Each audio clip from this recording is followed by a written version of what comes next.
আজকের এই মহতী সভার সম্মানিত সভাপতি মহাশয় ফজিলাতুল শেখ আবু তাহের সালাফি হাফেজাহুল্লাহ, অত্যন্ত বিদগ্ধ জ্ঞানী আলেমে দ্বীন, বারাকাল্লাহ ফিক। মঞ্চে উপবিষ্ট অত্যন্ত স্নেহের এবং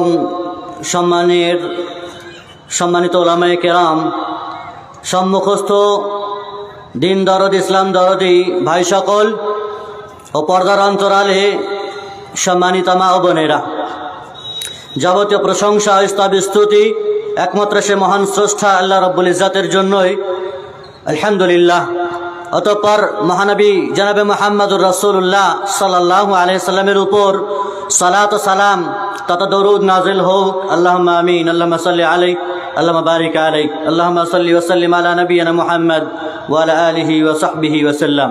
সুপ্রিয় সম্মানিত ভাই ও বোনেরা, আমরা ইতিপূর্বে বিভিন্ন উলামায়ে কেরামদের মুখ থেকে মুখনিসৃত দিন কেন্দ্রিক একাধিক কথা আলোচনা শ্রবণ করেছি। আমার পূর্বেও আমাদের পশ্চিমবাংলার বিদগ্ধ আলেমে দ্বীন শেখ আনোয়ার হক ফাইদি হাফেজাহুল্লাহ আলোচনা করেছিলেন। আমি আপনাদের সম্মুখে খুব সংক্ষিপ্ত পরিসরে মাত্র 40টা মিনিট, তাও হয়তো 5-10 মিনিট কেটেই গেছে,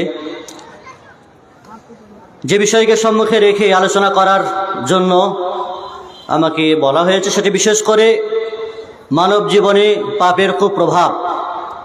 সম্মানিত উপস্থিতি, আমি খুব সংক্ষিপ্ত আকারে পয়েন্ট টু পয়েন্ট কিছু কথা উপস্থাপন করব কোরআন সুন্নাহর আলোকে, এবং উদ্দেশ্য আশা হবে এই যে মানুষ যাতে করে পাপ থেকে ফিরে আসতে পারে, পাপগুলো চিনতে পারে, পাপের ভয়াবহতা সম্পর্কে উপলব্ধি করতে পারে এবং সেগুলো থেকে নিজেকে বাঁচিয়ে রেখে জান্নাতের পথে পরিচালিত হতে পারে। এই আশা উদ্দেশ্যকে সম্মুখে রেখে আলোচনা শুরু করতে চললাম। আল্লাহ রব্বুল ইজ্জাতের তৌফিক দাতা, আল্লাহ ওয়ালিউত তৌফিক আল মুঈন। সুপ্রিয় সম্মানিত ভাই বোনেরা, মানুষ মাত্রই ভুলকারী, সকল মানুষের দ্বারা ভুল হবে, এটা চিরাচরিত সত্য কথা আমরা জানি। কিন্তু সেই ভুল করার পরে, সেই পাপ করার পরে সর্বোত্তম এবং সর্বশ্রেষ্ঠ ব্যক্তি হলো সেই যে ভুল করার পরে ভুলের ওপরে বা পাপের ওপরে সে টিকে থাকে না, গুমারতুমি করে না, গাজুয়ারি করে না। ভুল হয়েছে, পাপ হয়েছে, গোনা হয়েছে, যখন সে বুঝতে পারে, তাকে বোঝানো হয়, তার চোখে আঙুল দিয়ে দেখিয়ে দেওয়া হয়, তখন সে সেটাকে স্বীকার করে নিয়ে প্রত্যাবর্তন করে, আল্লাহর কাছে ক্ষমা চেয়ে নেয়। মানুষের কাছে ভুল করলে মানুষের কাছে সেটি ক্ষমা চেয়ে নেয়। রাসূলুল্লাহ সাল্লাল্লাহু আলাইহি ওয়াসাল্লামের ভাষায় কুল্লু বানি আদম খাতা ওয়া খায়রুল খাতাইনা আত-তাওয়াবুন, প্রত্যেকটি আদম সন্তানের ভুল হবে, এটি কমন কথা। কিন্তু সেই ভুলকারীদের মধ্যে সবচাইতে সর্বশ্রেষ্ঠ ব্যক্তি, সর্বোত্তম ব্যক্তি হলো সেই যে তওবা করে, ইস্তেগফার করে, ক্ষমা চায়, ক্ষমার কাছাকাছি আসে। আমরা জানি যে আমাদের দেহ মন পাপে পরিপূর্ণ। কত শত দিবারাত্রি আমাদের কথাবার্তার দ্বারা, আমাদের আচার আখলাকের দ্বারা, আমাদের ইশারা ইঙ্গিত আকারে ভাবে না জানি কত শত পাপ আমাদের মনের ভিতরে বিরাজ করে। আমাদের হাত, আমাদের কর্ম, আমাদের দেহ দ্বারা সেটা বাস্তবে ফুটে ওঠে। এই যাবতীয় গুনাহের যে প্রভাব মানুষের জীবনে পড়ে, সেটা অত্যন্ত খতরনাক, অত্যন্ত দুর্বিষহ, যা মানুষের জীবনকে নষ্ট করে দেয়। এই গুনাহের বেশ কিছু প্রভাব, ক্ষতিকর দিক যা মানুষের জীবনে পড়ে, সেগুলো সম্পর্কে আমরা আলোচনা করব। প্রথমত আমরা এ কথা জানবো যে পাপ কাকে বলে, গোনা কাকে বলে। যদি গোনা এবং পাপের ডেফিনেশনটাই না জানতে পারি, কাকে বলে এটা না বুঝতে পারি, তাহলে তা থেকে বাঁচবেন কিভাবে, কিভাবে দূরে সরে থাকবেন? এই জন্য আসুন পাপ কাকে বলে এটা আমরা জানবো। পাপ বা গোনা, যার বাংলা আবিধানিক অর্থ হলো অন্যায়, দুষ্কর্ম, দুষ্কৃতি, কলুষ ইত্যাদি। এবং আরবিতে সমার্থবোধক শব্দ আরবিতে যে ব্যবহার হয় গোনা এবং পাপের ক্ষেত্রে, কোরআন এবং সুন্নাতে আযম, আল মাসিয়া, আল খাতিয়া, আস সাইয়্যা, এই শব্দগুলি কোরআন হাদিসে ব্যবহৃত হয়েছে, যার অর্থ হলো পাপ এবং গোনা। পারিভাষিক অর্থে গোনা বা পাপ কাকে বলা হয় এ বিষয়ে উলামায়ে কেরামরা বলেছেন যে তারক মা আওজাবা ওয়া ফুরিযা মিন কিতাবিহি আও আলা লিসানি রাসূলিহি সাল্লাল্লাহু আলাইহি ওয়াসাল্লাম ওয়া ইরতিকাবি মা নাহাল্লাহু আনহু আও রাসূলুহু সাল্লাল্লাহু আলাইহি ওয়াসাল্লাম মিনাল আকওয়ালি ওয়াল আ'মালি আয-যাহিরাতি ওয়াল বাতিনা। পবিত্র কোরআন এবং রাসূলুল্লাহ সাল্লাল্লাহু আলাইহি ওয়াসাল্লামের বাণীর মাধ্যমে যা কিছু ওয়াজিব এবং ফরজ করা হয়েছে সেগুলিকে ছেড়ে দেওয়া, পরিত্যাগ করা, আল্লাহ এবং তদীয় রাসূল যা থেকে নিষেধ করেছেন সেগুলো করে ফেলা, তাতে লিপ্ত হয়ে যাওয়া, সেটা কথার মাধ্যমে হোক অথবা আপনার কাজকর্মের মাধ্যমে হোক, সেটা প্রকাশ্যে হোক অথবা অপ্রকাশ্যে হোক না কেন, এটা হলো পাপ এবং গোনা।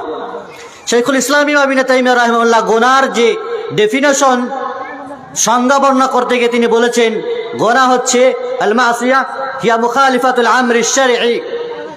গোনা এবং পাপ হলো শরীয়তের নির্দেশনা, শারঈ নির্দেশের বিপরীত উল্টো কাজই হলো গোনা।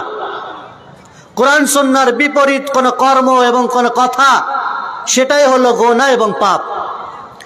সম্মানিত উপস্থিতি, রাসূলুল্লাহ সাল্লাল্লাহু আলাইহি ওয়াসাল্লাম গোনার সংজ্ঞা দিতে গিয়ে বলেছেন, সহিহ মুসলিমে বর্ণিত, রাসূলুল্লাহ সাল্লাল্লাহু আলাইহি ওয়াসাল্লামকে যখন জিজ্ঞাসা করা হলো নেকি এবং গোনা কাকে বলে, তখন তিনি বললেন যে আল বিররু হুসনুল খুলকি, নেকি হলো উত্তম চরিত্রের নাম, আর গোনা ওয়াল ইসমু মা হাকা ফি সাদরিক ওয়া কারিহতা আন ইয়াতলি আলাইহি নাস, গোনা হলো যা আপনার অন্তরে সংশয় সৃষ্টি করে, মনের ভিতরে খটকা সৃষ্টি করে, সন্দেহের অবকাশ এবং দানা বাসা বাঁধে, আর মানুষের সামনে সেটা প্রকাশ হয়ে যাবে, এটা আপনি ভয় খান যে মানুষ এই কাজটা করলে জেনে ফেলবে, তাই তো খারাপ বলবে, আমাকে কি ভাববে, কি বলবে, আমার সম্পর্কে কি ধারণা করবে যদি এই কাজটা করি।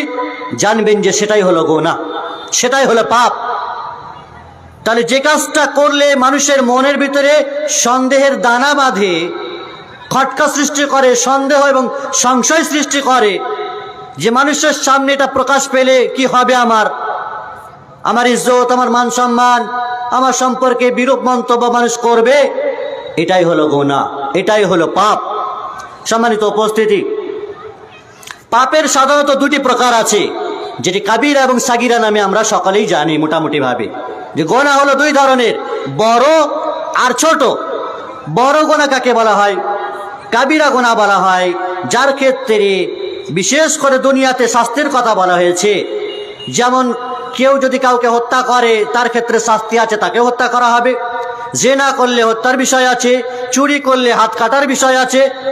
এইভাবে যে কাজের ক্ষেত্রে দুনিয়াতে শাস্তির কথা শোনানো হয়েছে অথবা আখেরাতে শাস্তির কথা শোনানো হয়েছে, অথবা যে কাজ করলে আখেরাতে আযাব আছে, গজবের কথা বলা হয়েছে, আল্লাহ এবং তার রাসূল সাল্লাল্লাহু আলাইহি ওয়াসাল্লাম যে কাজ করলে লানত এবং অভিশাপ করেছেন, শাস্তির ঘোষণা শুনিয়েছেন, কোরআন সুন্নাহয় চরম নিন্দা করা হয়েছে, এই কাজগুলিকে বলা হয় বড় গোনা, বড় পাপ। আর এর উল্টো যা এই ধরনের শাস্তির কথা সাধারণত শোনানো হয়নি, সেগুলি এর উল্টো বা বিপরীতগুলো হলো ছোটখাটো গোনা, যেগুলিকে সাগিরা বলা হয়ে থাকে। সম্মানিত উপস্থিতি, অনুরূপভাবে উলামায়ে কেরামরা পাপের প্রকারভেদ বর্ণনা করতে গিয়ে বর্ণনা করেছেন যে পাপের প্রকৃতগতভাবে চারটি ভাগ আছে। একটি হচ্ছে আকীদাগত ভাব, আকীদাগত পাপ, যেমন শিরকি কাজ করা, মুনাফিকি করা, নেফাকে আমালি কাজ করা, এটা আকীদাগত পাপ। আরেকটি হচ্ছে চারিত্রিকগত পাপ, মানুষের চারিত্রিকগত যে পাপগুলো হয়ে থাকে, মদ খাওয়া, মাদকতা, জিনা ব্যভিচার করা, এই পাপগুলো।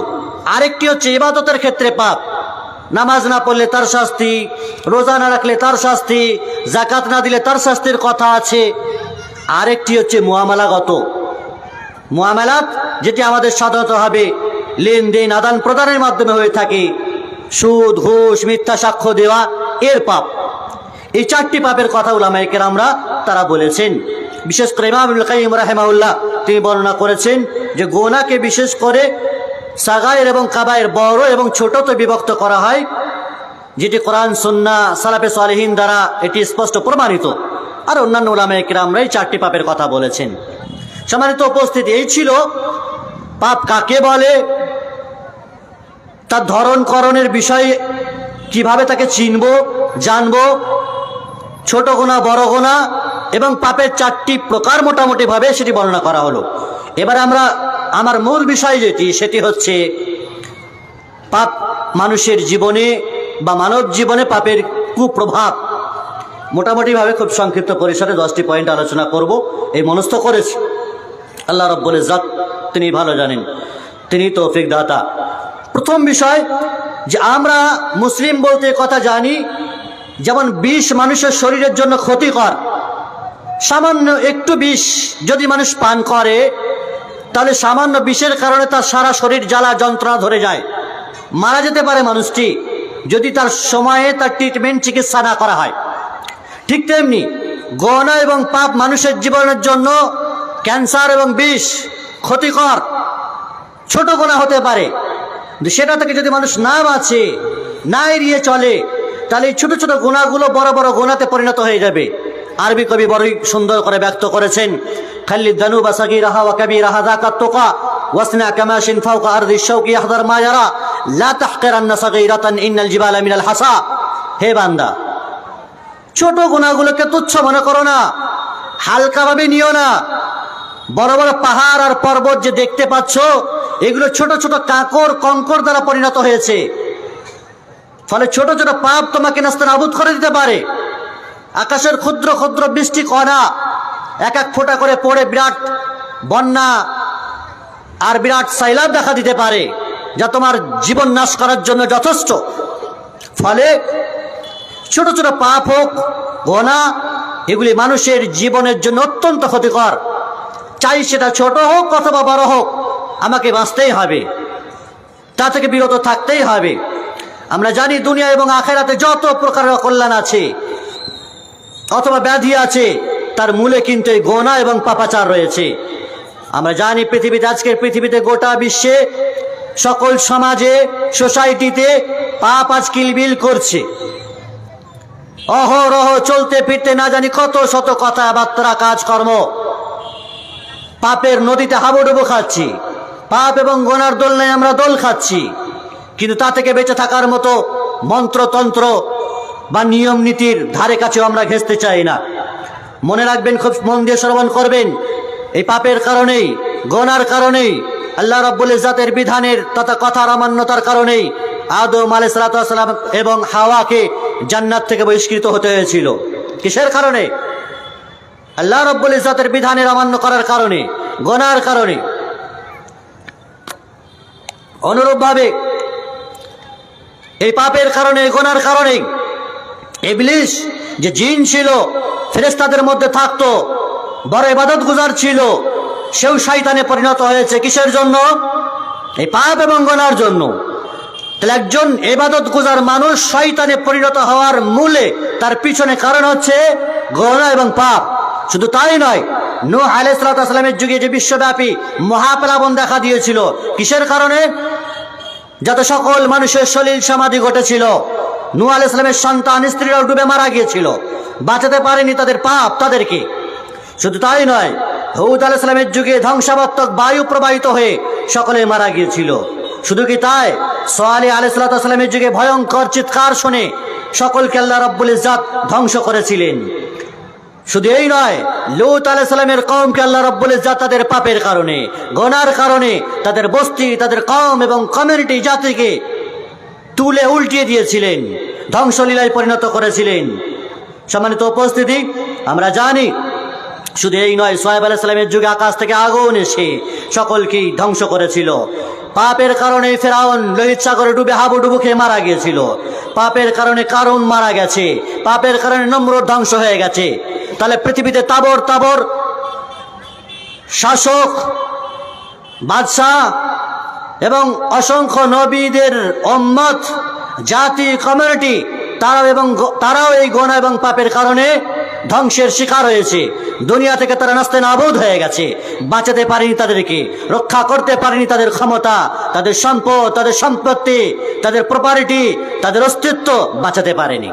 আল্লাহ রাব্বুল ইজ্জত পবিত্র কোরআনে সূরা আনকাবুতে 40 নম্বর আয়াতে ব্যক্ত করেছেন, পড়ে নিতে পারেন। ফাকুল্লান আখাযনা বিযামবিহি, এইভাবে তিনি ব্যক্ত করেছেন। সম্মানিত উপস্থিতি, তাহলে পাপের কুপ্রভাব সহজেই অনুমেয়, যে মানুষকে তার পাপ তাকে ধ্বংসে পরিণত করতে পারে। মুমিন বান্দার জন্য সদা সর্বদা তাকে সচেতন থাকতে হবে, সতর্ক থাকতে হবে, সজাগ হয়ে চলাফেরা করতে হবে। কখনোই যেন সে প্রবৃত্তির অনুসরণ না করে, নিজের চাকচিক্য দুনিয়ার আরাম আয়েশে লোভে পড়ে নিজের ঠাট বা টাটাসের মধ্যে চলতে ফিরতে গিয়ে নিজের আখিরাতকে যেন ধ্বংস না করে, দুনিয়াতে যেন বরবাদ না হয়, লাঞ্ছনা কর গঞ্জনা কর আযাবে শাস্তিতে যেন সে গ্রেপ্তার না হয়। একথা ভাবতে হবে, একথা অনুধাবন করতে হবে। এজন্যই তো সহিহ মুসলিম ও সহিহ বুখারীতে বর্ণিত হুযায়ফা বিন ইয়ামান রাদিয়াল্লাহু আনহু একজন বিখ্যাত ব্যক্তিত্ব। তিনি বলছেন যে সাহাবায়ে কেরামরা রাসূলুল্লাহ সাল্লাল্লাহু আলাইহি ওয়াসাল্লামের কাছে এসে কল্যাণ সম্পর্কে জিজ্ঞাসা করতেন, নেকি সম্পর্কে জিজ্ঞাসা করতেন, কিন্তু আমি কুনতু আসআলুহু আনিশ শারর, গুনাহ এবং পাপ সম্পর্কে জিজ্ঞাসা করতাম। কেন? মাখাফাতান ইউদরিকানি, এই ভয়ে যে আমি যদি পাপ না চিনতে পারি, গুনাহ যদি না বুঝতে পারি, তাহলে তো আমার দ্বারা হয়ে যাবে, সেটি আমি তো করে ফেলবো।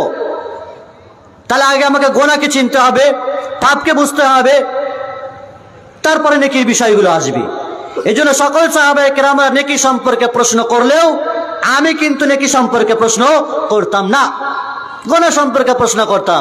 আগে গুনাহ থেকে তো বাঁচি, পাপ থেকে তো বাঁচি, তারপর যে খালি জায়গা থাকবে সেগুলো নেকি দিয়ে পরিপূর্ণ করব। সম্মানিত উপস্থিতি, আরবি কবি বলেছেন আরাফতু শাররা লা লিশ-শাররি লাকিন লিতাওয়াক্কিহি ওয়া মান লাম ইয়ারিফিল খায়রা মিনাশ শাররি ইয়াকাউ ফিহি।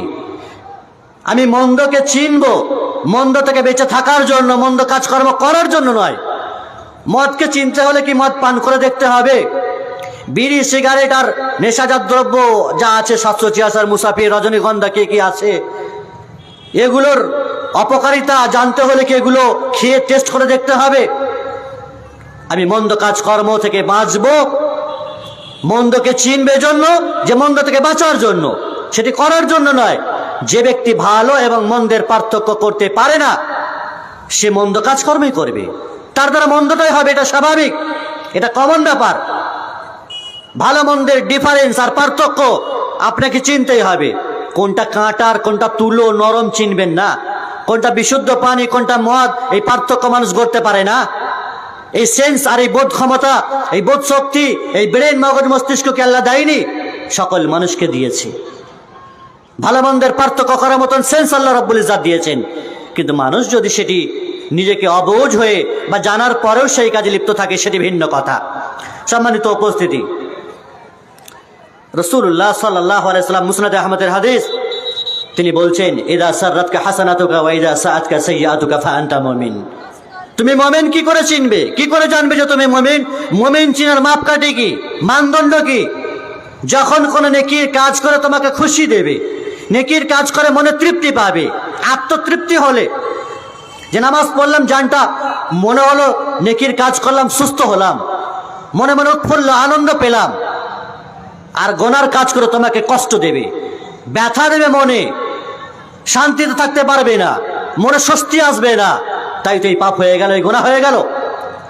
তাহলে নেকির কাজ করে যখন আপনাকে শান্তি দেবে, আর গুনার কাজ করে যখন আপনার মনে জ্বালা পোড়া ধরবে, ব্যথা যন্ত্রণা হবে, কষ্টে আপনি কষ্ট ভোগ করবেন, তখন জানবেন যে আপনি মুমিন, আপনি ফাআনতা মুমিন, আপনি মুমিন। সম্মানিত উপস্থিতি, পাপের কারণে মানুষের রিজিক সংকুচিত হয়, রুজি কমে যায়, আহারে ভাটা পড়ে, জীবন বরকত শূন্য হয়ে পড়ে।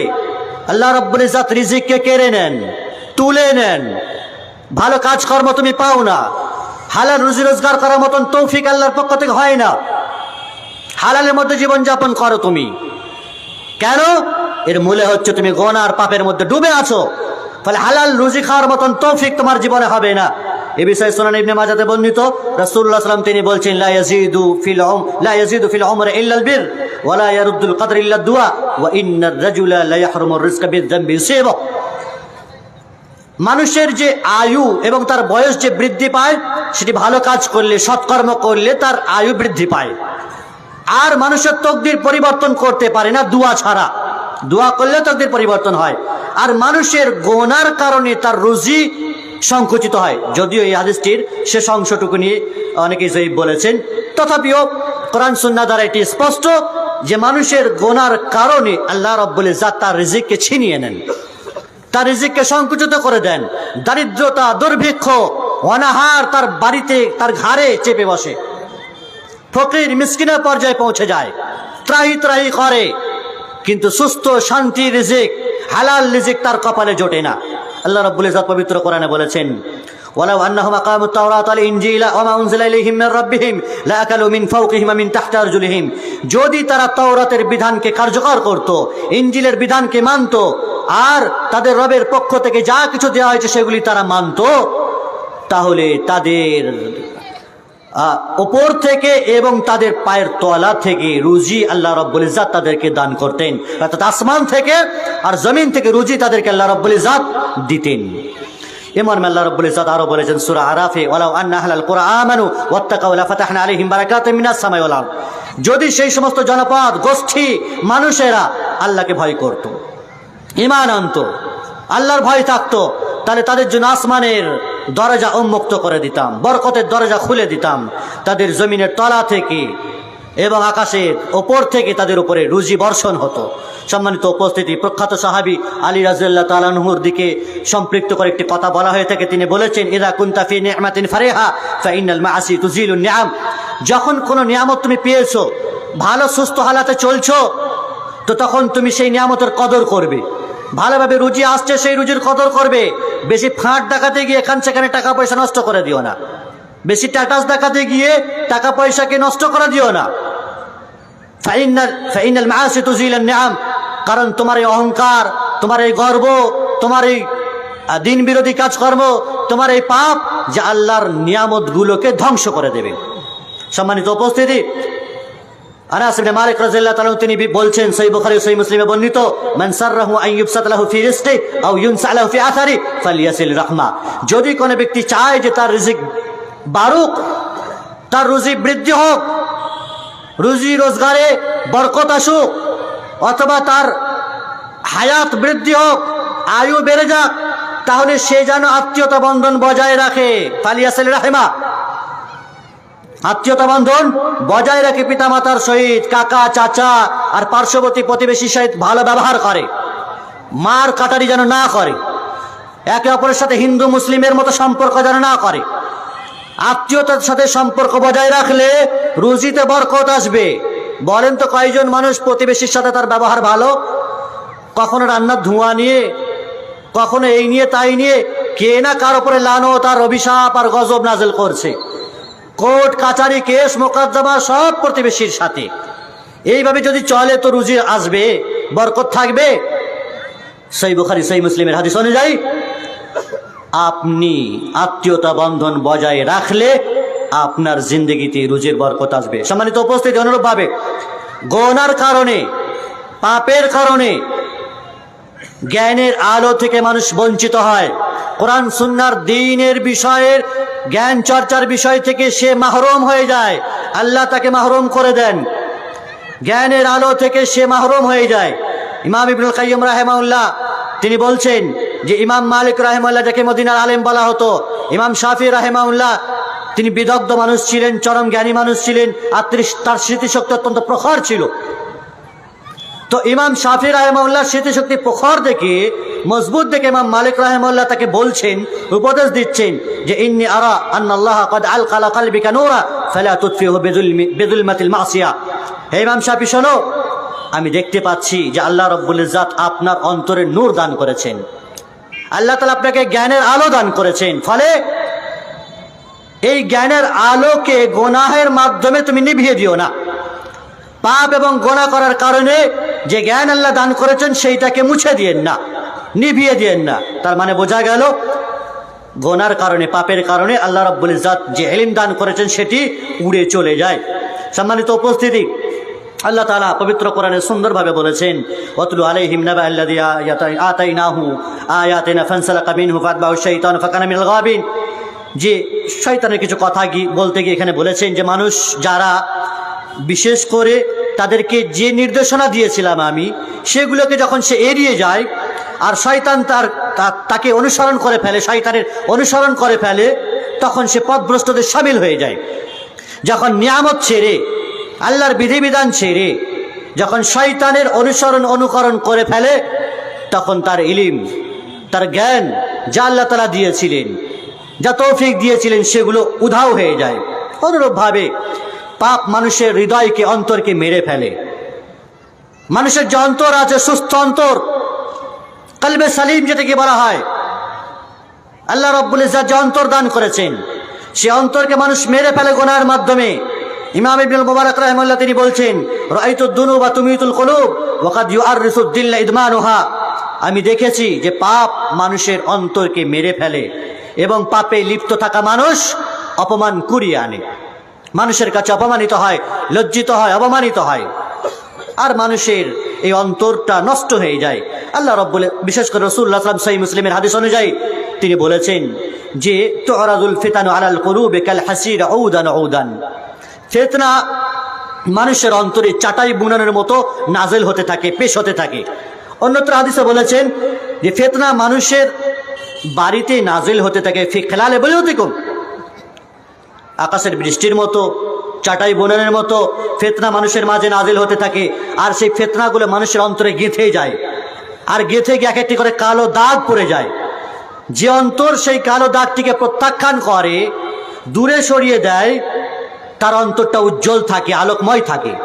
আর যদি সে সরিয়ে না ফেলতে পারে, কালো রেখাকে দূরে সরিয়ে না ফেলতে পারে, এই মর্মে একটি হাদিস রাসূলুল্লাহ সাল্লাল্লাহু আলাইহি ওয়াসাল্লাম বলেছেন, ইন্নাল আবদা ইযা আযনাবা যামবান কানাত নুকতাতান সাউদা ফি কলবি। মানুষ যখন গুনাহ করে, পাপ করে, তার অন্তরে কালো একটি দাগ পড়ে যায়। যখন সে গুনাহ এবং পাপের পরে তওবা করতে থাকে, ইস্তেগফার করতে থাকে, তখন সেই দাগটিকে আল্লাহ রাব্বুল ইজ্জত মিটিয়ে দেন। আর যদি তওবা ইস্তেগফার না করে, গুনাহের উপরে গুনাহ, পাপের উপরে পাপ, কার তোয়াক্কা করে, কে কার ধার ধরে, যে যার নিজের মতো চলাফেরা করছে, তখন তার অন্তর একেবারে জং ধরে যায়। যাকারাইন কাল্লা বাল রানা আলা কুলুবিহিম মা কানু ইয়াকসিবুন। তার অন্তরে জং ধরে যায়। লোহাতে যেমন জং ধরে লোহাকে খেয়ে ফেলে, নষ্ট করে ফেলে, তো মানুষের অন্তরে গুনাহ করতে করতে করতে করতে এক সময়ে সে ধ্বংস হয়ে যায়। সম্মানিত উপস্থিতি, অনুরূপভাবে পাপের কারণে জমিনে বিপর্যয় সৃষ্টি হয়। জমিনের বুকে অসংখ্য ভূমিকম্প, বন্যা, প্লাবন, মহামারী, প্লেগ, আর কত রকমের ভাইরাস ইতিপূর্বে গেল, করোনা টোরোনা ইত্যাদি যা কিছু হয়। যাহারাল ফাসাদু ফিল বাররি ওয়াল বাহরি বিমা কাসাবাত আইদিন নাস। জলে এবং স্থলে পৃথিবীতে যা কিছু বিপর্যয় সৃষ্টি হয়, মহামারী, রোগ আর বিপদ আর অশান্তি দেখা দেয়, সব কিছু মানুষের কৃতকর্মের কারণে। বিমা কাসাবাত আইদিন নাস। কেন দেন আল্লাহ রাব্বুল ইজ্জত? লিউযিকাহুম বা'দাল্লাযী আমিলু, যাতে করে তোমরা তোমাদের কৃত পাপের স্বাদকে গ্রহণ করতে পারো, আস্বাদন করতে পারো, যাতে করে ফিরে আসতে পারো।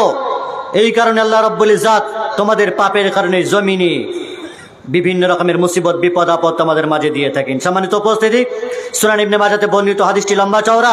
রাসূলুল্লাহ সাল্লাল্লাহু আলাইহি সাল্লাম আব্দুল্লাহ ইবনে ওমর রাদিয়াল্লাহু তাআলা থেকে বর্ণিত, তিনি বলছেন, আব্দুল্লাহ ইবনে ওমর বলছেন, মুহাজিরিনদেরকে লক্ষ্য করে, বিশেষ করে যখন কোনো জাতির ভিতরে অশ্লীলতা প্রকাশ পাবে, প্রকাশ্যে ব্যভিচার, বিভিন্ন রকমের নোংরামি, বেহায়াপনা ছড়াছড়ি হবে, তখন সেই জাতির ভিতরে মহামারী আকারে প্লেগ রোগের আবির্ভাব হবে।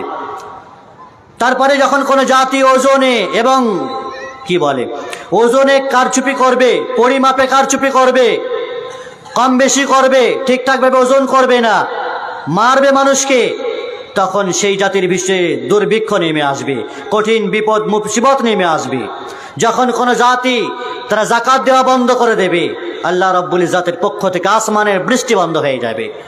যখন কোনো জাতি আল্লাহ এবং তার রাসূলের অঙ্গীকারকে ভঙ্গ করবে, তখন আল্লাহ তাদের উপরে তাদের বিজাতীয় দুশমনকে ক্ষমতাসীন করবেন। আজকের যুগে আমরা সকলেই এর প্রত্যক্ষদর্শী যে বিজাতীয় শাসক দ্বারা আমরা বিভিন্ন রকমের টর্চার, অত্যাচারিত হচ্ছি। বিজাতীয় শাসকের মাধ্যমে আমরা বিভিন্ন রকমের জুলুম আর নির্যাতনের শিকার হচ্ছি। আমাদের সম্পদ সব কিছুকে কেড়ে নিচ্ছে। এই হাদিসের বাস্তব প্রমাণ, যেটি বর্তমান যুগে এটি স্পষ্ট। অনুরূপভাবে যখন তোমাদের শাসকবর্গ আল্লাহর কিতাব মোতাবেক মীমাংসা করবে না, আল্লাহর নাজিলকৃত বিধানকে মানবে না, তখন আল্লাহ রাব্বুল ইজ্জত পরস্পরের মাঝে যুদ্ধ বাঁধিয়ে দেবেন, যুদ্ধ লাগিয়ে দেবেন, গৃহযুদ্ধ, একে অপরের মাঝে মুসলিমের বিরুদ্ধে যুদ্ধ হচ্ছে না। হয় না আজকের যুগে? ওপার বাংলায় দেখেন দুজনাই তবলিগ জামাতের মানুষ, সাতপন্থী জুবায়ের পন্থী, একে অপরকে মেরে তুলোধুনা করে দিল। আর এপার বাংলাতেও দেখেন কে আহলে হাদিস আর কে হানাফি, যে যার জাতি, একই সম্প্রদায়, একই আকীদা, একই মানহাজের লোক, একে অপরকে আর গালি গুরুজ তিরস্কার ভর্ৎসনা মার ধরে কোনো রেহাই নেই। যে যাকে পারছে তুলোধুনা করে দিচ্ছে। তো এটি গৃহযুদ্ধ নয়, নিজেদের আপোষের মাঝে যুদ্ধ। এই ধরনের গুনার কারণে মূলত আমাদের মাঝে আসে। সম্মানিত উপস্থিতি, শুধু তাই নয়, সুনানে তিরমিজিতে বর্ণিত রাসূলুল্লাহ সাল্লাল্লাহু আলাইহি ওয়াসাল্লাম তিনি বলেছেন, ফি হাযিহিল উম্মাহ খাসফুন ওয়া মাসকুন ওয়া কাযফুন ইযা যাহারাতিল কায়নাত ওয়াল মাআযিফ ওয়া শারিবাতিল খুমুর। এই উম্মতের মাঝে, এই উম্মতকে মানুষ, এই উম্মতকে আল্লাহ রাব্বুল ইজ্জত কখনো জমিনে ধসিয়ে দেবেন, তাদের চেহারাকে বিকৃত করে দেবেন যখন তাদের মাঝে গান বাজনা বাদ্যযন্ত্র প্রকাশ পাবে এবং নায়িকা গায়িকার আবির্ভাব হবে। সেগুলিকে ভাড়া করে এনে ব্যবহার করবে, নর্তকীদেরকে ব্যবহার করবে আর মদ্যপান করবে উন্মুক্তভাবে। সম্মানিত উপস্থিতি, পাপ গোনা মানুষের লজ্জা শরমকে উধাও করে দেয়, কমিয়ে দেয়। রাসূলুল্লাহ সাল্লাল্লাহু আলাইহি ওয়াসাল্লাম বলেছেন, ইযা লাম তাস্তাহি ফাসনা মা শিত। যখন তোমার লজ্জা শরমই নেই তখন তুমি যা ইচ্ছা তাই করতে পারো। মানুষ পাপ করতে করতে একসময় তার লজ্জা উধাও হয়ে যায়, বলে আল্লাহকে ভয় করবো না তো মানুষের সামনে ভয় কিসের? হ্যাঁ, এ ভাই একজন মুরব্বী আসছে, বিড়ি খেও না। তো যুবক ছেলেদের কথা, আল্লাহকে ভয় করি না তো একে কেন ভয় করবো? তো আল্লাহকে লজ্জা করো না তো এর সামনে লুঙ্গি পরে কেন আছো, খুলে দাও। মানুষের মানে বাহ্যিক ভদ্রতার যে বিষয় সেটি তো কমসে কম থাকবে না, এটাকে উদাও করে দেবে। সম্মানিত উপস্থিতি, তো মানুষের লজ্জা শরম এমন পর্যায়ে পৌঁছে গেছে, পাপ করতে করতে গুনাহ করতে করতে দিল মুর্দা হয়ে গেছে, অন্তর একেবারে উড়ে চলে গেছে, কলবে সালিম নাই। তো যা ইচ্ছা তাই বেফাস কথাবার্তা বলবে। কে মুরব্বী, কে আলেম ওলামা, তার সামনেই ফাটছে, তার সামনেই ধোঁয়া উড়াচ্ছে, তার সামনেই যাচ্ছে তাই কথা বলছে, কোনো কেয়ার নেই। আল্লাহকে ভয় করি না তো মানুষকে কি ভয় করব? এই হচ্ছে তাদের যুক্তি। সম্মানিত উপস্থিতি, লজ্জাও একটি ইমানের অঙ্গ। সেটি বাহ্যিক লজ্জাও তো আর বটে, আভ্যন্তরীণ লজ্জা তো যা আছে আছে, বাহ্যিক লজ্জাও তো একটি ইমানের অঙ্গ। পাপীর পার্থিব অবস্থা দরিদ্রপ্রীত এবং সংকটপন্ন হয়ে থাকে। আমরা জানি, সুনানে তিরমিজিতে বর্ণিত হাদিসে কুদসি আল্লাহ তাআলা বলছেন, ইয়া ইবনে আদম তাফাররাগ লি ইবাদাতি, হে আদম সন্তান, আমার ইবাদতের জন্য সময় বের করো তোমরা। আমলা উসাদরাকা গিনান, তাহলে আমি তোমাদেরকে টাকা পয়সা ধন দৌলত প্রাচুর্য দ্বারা সমৃদ্ধ করব। ও আসুদ্দ ফাকরা, আর তোমাদের গরিবী দুর্ভিক্ষ, এই খেতে পাচ্ছ না, বিভিন্ন অনাহারে থাকছো, এগুলো আমি মিটিয়ে দেবো। আমার ইবাদতের জন্য সময় বার করলে সম্পদও দেবো, টাকা পয়সা অর্থ রুজি রোজগারের ব্যবস্থাও করে দেবো, আর গরিবীকেও মিটিয়ে দেবো। যদি এর উল্টো হয় বান্দা, যদি আল্লাহর বিধানকে কেউ বুড়ো আঙুল দেখায় তো আল্লাহ রাব্বুল ইজ্জত উল্টে দেবেন, আপনাকে ব্যস্ত করে দেবেন, ব্যস্ততায় ভরে দেবেন, বিজি ম্যান হয়ে যাবেন আপনি। নামাজের জন্য ভাই এখন ব্যবসা বাণিজ্য, দোকান খোলা থাকতে হবে, নাহলে কাস্টমার চলে যাবে, ব্যবসার মরশুম, এখন নামাজ পরে নেবো। এত ব্যস্ত মানুষ। তো এটা শয়তানের মান নয় তো কি?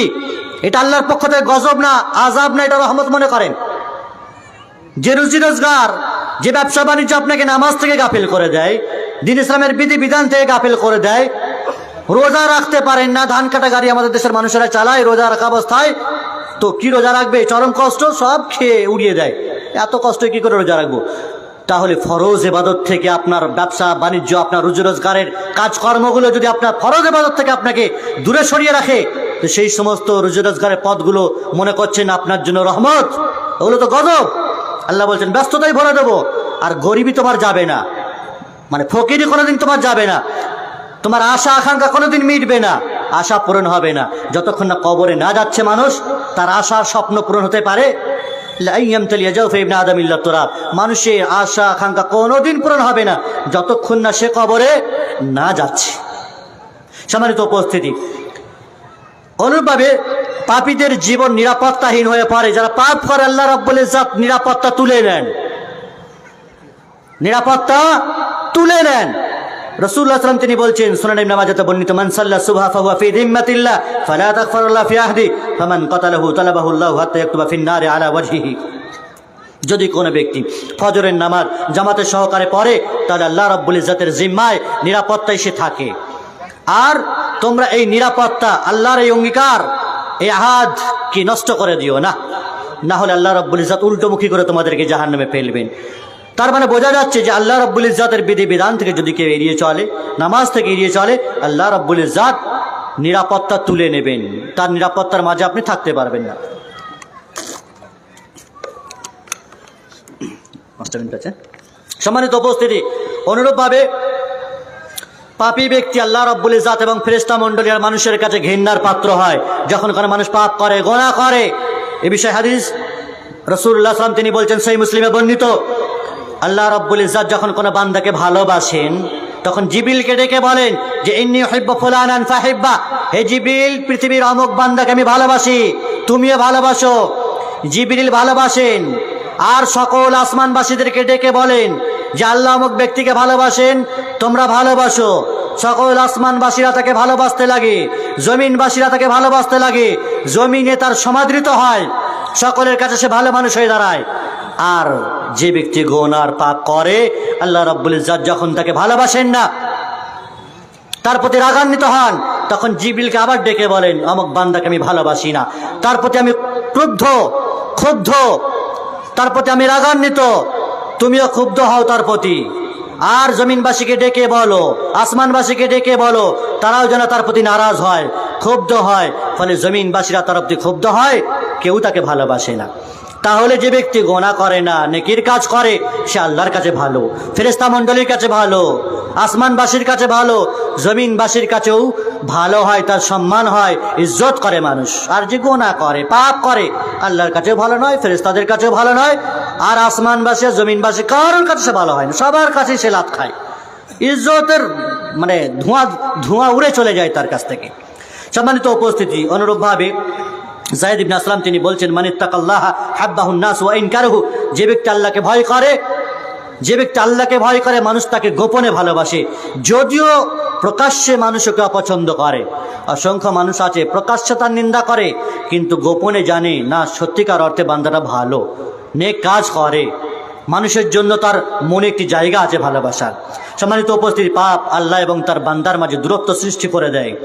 পাপ ভালো মন্দের পার্থক্য করার যোগ্যতাকে নষ্ট করে দেয়। আল্লাহ তাআলা পবিত্র কোরআনে বলেছেন, ইয়া আইয়ুহাল্লাযীনা আমানু ইন তাত্তাকুল্লাহা ইয়াজআল লাকুম ফুরকানা, যদি আল্লাহকে ভয় করো তাহলে আল্লাহ রাব্বুল ইজ্জত পার্থক্য করার, ভালো মন্দের ক্ষমতা তোমাদেরকে দান করবেন, তোমাদের গুনাহ খাতাকে মাফ করবেন, তোমাদেরকে ক্ষমা করবেন। আল্লাহ রাব্বুল ইজ্জত তিনি ক্ষমাকারী, তিনি মহাকল্যাণের অধিকারী। ফলে পাপের যে কুপ্রভাব মানুষের জীবনে পড়ে থাকে, সেটি আমরা খুব স্বল্প পরিসরে সেটি জানতে পারলাম। তাহলে পাপ থেকে আমাদের বেঁচে থাকার জন্য কি করতে হবে? এই কাজগুলি করলে, পাপ করলে তো এত কুপ্রভাব, বাজে প্রভাব আসার আমাদের জীবনে পড়বে। তাহলে আমরা বাঁচার কিছু পন্থা অবশ্যই আমাদের জানা দরকার। খুব সংক্ষিপ্ত আকারে 1-2 মিনিট আছে আমার কাছে। পাপ থেকে বাঁচার খুব সহজ এবং সরল কিছু ফর্মুলা আর কিছু ফর্মালিটিস আছে, যেটি পূরণ করলে ইনশাআল্লাহুল আজিজ আমরা পাপ থেকে বাঁচতে পারবো। তার মধ্যে একটি হলো পাপকে বিপজ্জনক মনে করা। রেল লাইনে যখন রেলগেট পড়ে থাকে, দূর থেকে ডেঞ্জার, সতর্ক বার্তা অনেক আগে থাকতেই সিগন্যাল বা সংকেত দেওয়া থাকে। কাছে যাওয়া তো দূরের কথা, অনেক দূর থেকে আপনাকে সতর্ক দেয়, কাছে যেও না, বিপদ। ফলে পাপকে দূর থেকেই বিপজ্জনক মনে করতে হবে। ক্ষুদ্র হলেও, ছোট হলেও সেটা ভয়ঙ্কর, এটা মাথায় রেখে চলতে হবে। পাপ দেখলেই দূরে সরে থাকতে হবে, পাপের কাছাকাছি হওয়া যাবে না। যেমন ইউসুফ আলাইহিস সালামের কাহিনীগুলো বর্ণনা হয়েছে। আজিজে মিসরের বিবির সাথে পাপ দেখেছেন, আজিজে মিসর পাপ কাজ করার জন্য তাকে ডাক দিয়েছেন, তিনি পালিয়ে গেছেন। পিছন দিক থেকে জামা ধরে টেনেছে, ছিঁড়ে গেছে, কিন্তু মূলত তিনি পালিয়ে যাচ্ছেন। কেন? পাপ থেকে পালাতে হবে, দৌড়াতে হবে। যা কিছু করেছি তার জন্য খাঁটি তওবা করতে হবে, ইস্তেগফার করতে হবে, বেশি বেশি করে পাপের পরে সৎকর্ম করতে হবে, নেক কাজ করতে হবে। তাহলে নেক কাজ পাপগুলোকে মিটিয়ে দেবে, নেকিতে পরিণতও করে দেবে। অনুরূপভাবে সৎ এবং ভালো লোকদেরকে বন্ধু বানাতে হবে, যারা ভালো কাজ করেন, তাহলে আমার পাপগুলো দূরে সরে যাবে। আল্লাহর জিকির, কোরআন তেলাওয়াত নিয়মিতভাবে করতে হবে, আখিরাতকে স্মরণ করতে হবে এবং নিয়মিতভাবে সালাত আদায় করতে হবে। আর পার্থিব জীবনের লোভ, লালসা থেকে, হিংসা থেকে, বিভিন্ন রকমের দুনিয়ার হাজারো ফিতনা আছে, অর্থের ফিতনা, মালের ফিতনা, টাকা পয়সার ফিতনা, আর নারীর ফিতনা, সম্পদের ফিতনা, যা কিছু আছে তা থেকে আমাদেরকে শতকোটি দূরে অবস্থান করতে হবে। আমি এখানেই শেষ করছি। পরিশেষে কথাই বলবো, আল্লাহ রাব্বুল ইজ্জাতের কাছে পরিশেষে দোয়া করি, হে আল্লাহ সুবহানাহু ওয়া তাআলা, তুমি আমাদেরকে যা কিছু জানার তৌফিক দান করলে স্বল্প সময়ে, পাপ কাকে বলে, পাপ কয় প্রকার, পাপের যে কুপ্রভাব মানুষের জীবনে কিভাবে পড়ে এবং পাপ থেকে বাঁচার যে উপায় উপকরণ উত্তরণ, সেগুলি আমরা শুনলাম, জানলাম। আল্লাহ রাব্বুল ইজ্জাত তুমি আমাদেরকে গুনাহ এবং পাপ থেকে দূরে সরিয়ে রাখো। আল্লাহ রাব্বুল ইজ্জাত যা কিছু আমাদের দ্বারা হয়ে গেছে সেগুলোকে ক্ষমা করো। আল্লাহ রাব্বুল ইজ্জাত আমরা যেন নেকির পথ অগ্রসর হতে পারি তার তৌফিক দান করো। হে আল্লাহ, আমরা দ্বীনি মজলিসে উপবিষ্ট হয়ে দিন শিখে নিজের ঈমানকে, ইসলামকে চাঙ্গা করতে পারি তার তৌফিক দান করো। দ্বীনি পরিবেশে থেকে মাদ্রাসার সাথে যুক্ত হয়ে, মসজিদের সাথে যুক্ত হয়ে নিজের নেক আমলকে কন্টিনিউভাবে চালিয়ে যেতে পারি তার তৌফিক দান করো। আমিন। আকুলু কাউলি হাযা আস্তাগফিরুল্লাহ লি ওয়া লাকুম ওয়া লিসাইরিল মুসলিমিনা মিন কুল্লি যামবিন ফাস্তাগফিরুহু ওয়া তুবু ইলাইহি ইন্নাহু হুয়াল গফুরুর রহিম। ওয়া সাল্লাল্লাহু আলা নাবিয়িনা মুহাম্মাদিন ওয়া আলা আলিহি ওয়া আসহাবিহি আজমাইন। ওয়াসসালামু আলাইকুম ওয়া রাহমাতুল্লাহি ওয়া বারাকাতুহু। ওয়া আলাইকুম আসসালাম ওয়া রাহমাতুল্লাহি ওয়া বারাকাতুহু। সেকেন্ড খুব সুন্দর আলোচনা ছিল মানব জীবনে পাপের কুপ্রভাব। আমরা পাপের কুপ্রভাবটাকে বুঝতে পারি না। আল্লাহ রাব্বুল আলামিন সূরা বাকারার মধ্যে বলছেন, ওয়ালা নাবলুওয়ান্নাকুম বিশাইইন মিনাল খাউফি ওয়াল জু'i ওয়া নাকসিন মিনাল আমওয়ালি ওয়াল আনফুস। আমি মানুষদেরকে পরীক্ষা করে থাকি, তার মানে মুমিন যারা, তাদেরকে আল্লাহ রাব্বুল আলামিন পরীক্ষা করে থাকে। ভয় দেখিয়ে, ক্ষুধার্ত রেখে, অসুখ দিয়ে বিভিন্ন মুখে আল্লাহ রাব্বুল আলামিন পরীক্ষা করে থাকে। পক্ষান্তরে যারা মুমিন নয়, তারা যদি অসুস্থ হয়, তাদের মাল সম্পদ যদি ধ্বংস হয়ে যায়, তাহলে সেই ব্যক্তিকে জেনে রাখা উচিত যে আমার পাপের প্রায়শ্চিত্ত, এটা পাপের কুপ্রভাব পড়ছে, এবং সেই ব্যক্তিকে সঙ্গে সঙ্গে তওবা করে ফিরে আসা উচিত।